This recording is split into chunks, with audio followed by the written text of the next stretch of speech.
I think the field of early childhood development is at a turning point.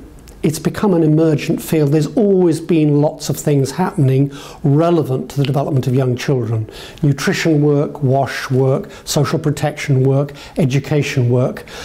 But often those have happened in a rather compartmentalised way, with specific projects, specific initiatives, specific policies and so on and so on.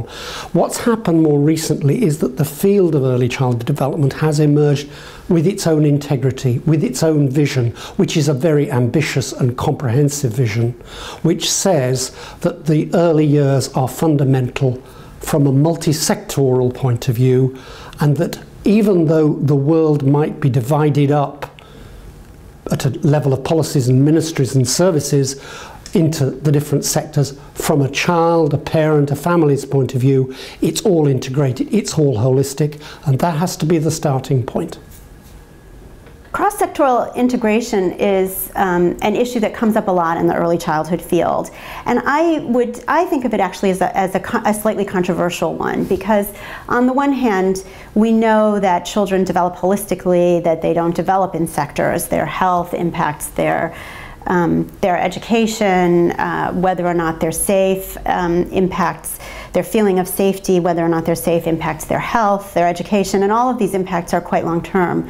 So we know that children develop holistically. The question is whether services or different sectors can function as though they are one service or one sector. If there's a shared vision of what early childhood development looks like, then somebody in the education field knows when a child needs support from a health professional or a social protection professional. And I think in a way that may be a more helpful way to approach the field than creating very, very complex coordination systems.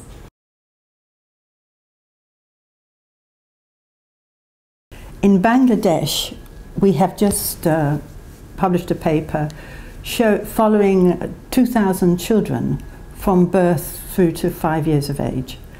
And we've shown that if you divide them according to the wealth of the families at birth, and none of these children were very wealthy because they came from a poor rural area. The whole population was in a poor rural area.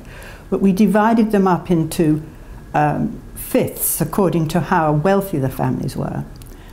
And what we found was that when we compared the wealthiest fifth with the poorest fifth, at 7 months of age we could detect a cognitive difference in child development, and at 18 months it was substantial, and at 6 years it was like 15, 16 IQ points difference between the top wealthiest and the poorest. And that was before they entered school, and they were going to worse schools, the poorer children.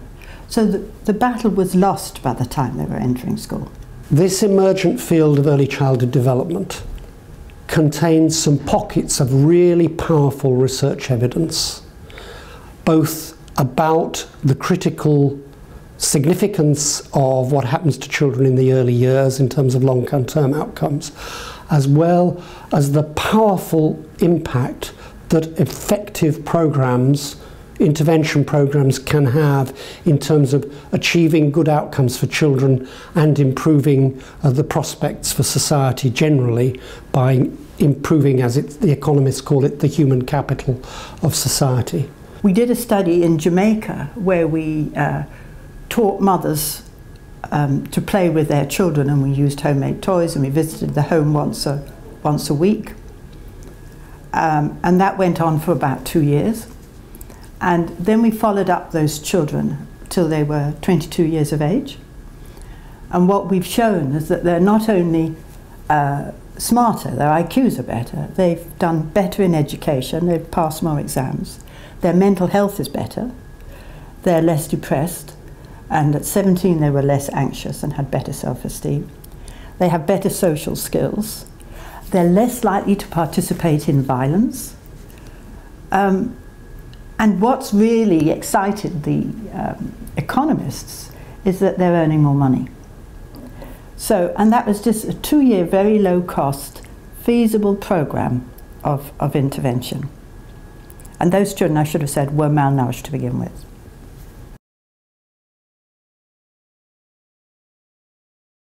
The topic guide identifies areas for future research in a number of respects.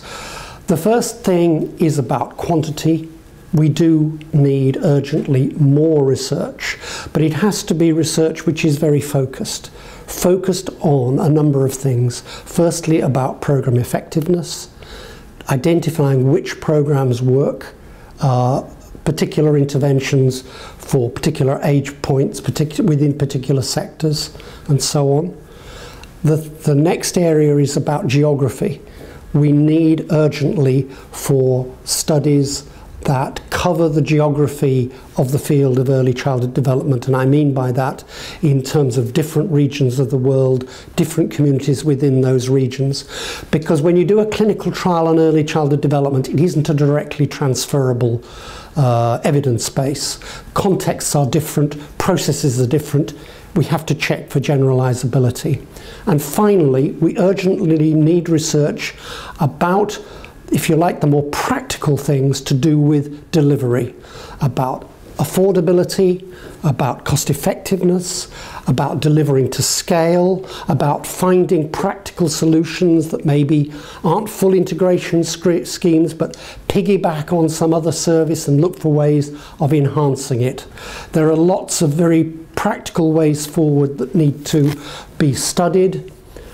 And above all, one of the things I'm most concerned about in this area is that despite the investment of research and policy energy on early childhood development, we are still looking in the big picture, we're still not reaching the most marginalised and the most disadvantaged groups. And they're the groups that can most benefit from early childhood development programmes.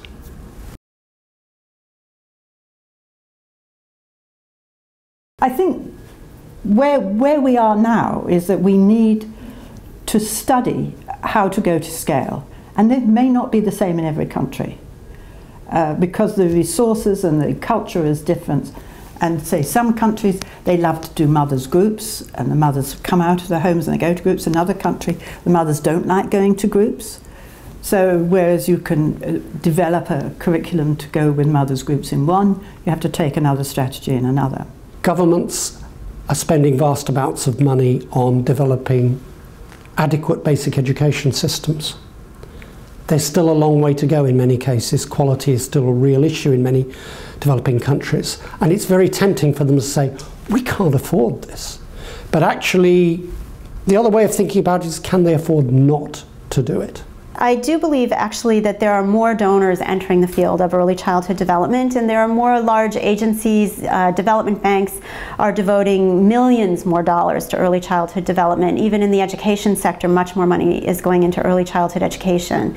And this is, I think, both a challenge and an opportunity for the field. The field is still not as developed in a way as the health or education sector. So we don't have the collective activity of civil society NGOs that starts at the national level and kind of builds into regional and into large international agencies that collect, let's say, the voices of people working in the field into more sort of bigger dialogues, or help professionals enter the dialogue with donors and things like this. At the same time, inside donor agencies, I think donor agencies are trying to figure out how to create collaborations across the sectors, which is what's required of early childhood development. So I think it's a very kind of fluid moment for the field. I think the field needs more structures, and the donors need time to coordinate and collaborate more.